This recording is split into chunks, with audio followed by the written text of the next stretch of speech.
வணக்கம். சற்று முன் கிடைக்கப்பெற்ற மிக முக்கியமான செய்தி ஒன்று வெளியாகி உள்ளது. திராவிட முன்னேற்ற கழகத்தின் மிக முக்கியமான அமைச்சராக இருக்கக்கூடிய செந்தில் பாலாஜி அவர்களை தற்பொழுது விசாரணைக்காக பல முறை நீதிமன்றத்தில் ஆஜர்படுத்தும் விதமாக அமலாக்கத்துறை அதிகாரிகள் செய்திருக்கிறார்கள். தற்பொழுது அவரது மனைவி மீது இருக்கக்கூடிய சொத்துக்கள் பற்றியான முழுமையான தகவலை கொடுத்த செந்தில் பாலாஜி அவர்கள் தற்பொழுது அந்த சொத்துக்கள் எல்லாம் எப்படி வந்தது, செந்தில் பாலாஜியின் மனைவி எந்த நிறுவனத்தை நடத்தி வருகிறார், இதனால் அவர் மீது இருக்கக்கூடிய சொத்துக்கள் அனைத்திற்கும் வருமான வரித்துறை கெட்டியுள்ளாரா, ஜிஎஸ்டி கெட்டியுள்ளாரா என்ற அனைத்து தகவல்களையும் தற்பொழுது அமலாக்கத்துறை அதிகாரிகள் கேட்டுள்ளனர்.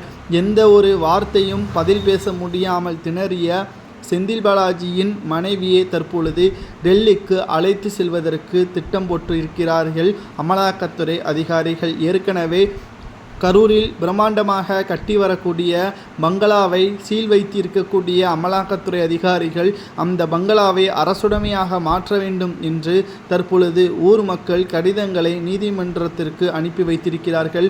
அந்த பங்களாவை நூலகமாக மாற்ற வேண்டும் என்றும் அந்த கடிதத்தில் குறிப்பிட்டுள்ளதும் குறிப்பிடத்தக்கது.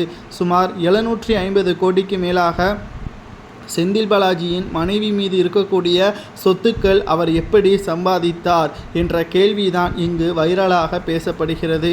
ஊர் மக்களது பணத்தை கொள்ளையடித்து செந்தில் பாலாஜி தனது மனைவியின் மீது சொத்துக்களை வாங்கியுள்ளது வெட்ட வெளிச்சத்திற்கு வந்துள்ளது. இந்த சொத்துக்கள் அனைத்தும் அரசுடைமையாக்கப்படுமா?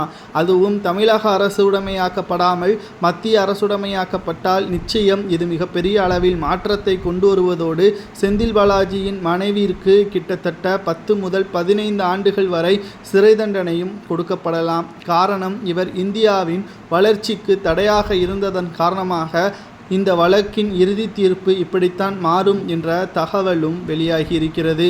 மேலும் சொல்ல வேண்டும் என்றால் திராவிட முன்னேற்ற கழகத்தின் பொறுப்பில் ஏற்றவுடன் பல கோடிகளை தொடர்ச்சியாக ஊழல் செய்து வந்தார் செந்தில் பாலாஜி அவர்கள். தேர்தலின் பொழுது பணத்தை திமுகவில் கொடுக்கும் பொழுது மற்ற அமைச்சர்களை விட செந்தில் பாலாஜி தான் பல மடங்கு அதிகமாக கொடுத்தார் என்பதும் குறிப்பிடத்தக்கது. மேலும் மின்சாரத்துறையும் மதுவிலக்கு ஆயத்துறை அமைச்சராக இருந்த பொழுது அங்கு இருக்கக்கூடிய துறைகளில் பல கோடிகளை ஊழல் செய்து பாட்டிலுக்கு 10 ரூபாய் பாலாஜி என்ற பெயரையும் சமீபத்தில் இவர் வைரலானதை நாம் பார்த்திருப்போம். தற்பொழுது தனது ஒட்டுமொத்த சொத்துக்களில் பாதியே மனைவியின் பெயரில் எழுதி வைத்ததுதான் இவர் செய்த மிகப்பெரிய தவறு என்றும் கூறப்படுகிறது.